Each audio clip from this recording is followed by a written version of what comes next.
Our fifth category, components and assemblies, is another example of an MMC process which is well embedded in the Irish construction sector. It covers pre-manufactured, non-structural components for buildings whereby assembly work is carried out in a factory setting prior to delivery on site.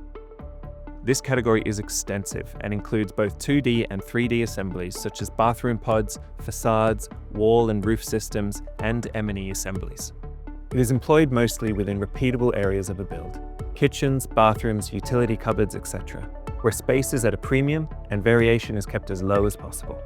Category 5 components are non-structural and non-load bearing and marry well along MMC Categories 1 and 2, or in traditional construction projects.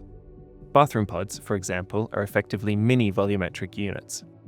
While the scope of this category is broad, conventional building products such as window or door sets, which might otherwise be included in other pre-manufacturing categories, are not generally regarded as components in this category. The diversity of solutions covered by this category is reflected in its widespread and growing application across commercial, civil, and residential projects.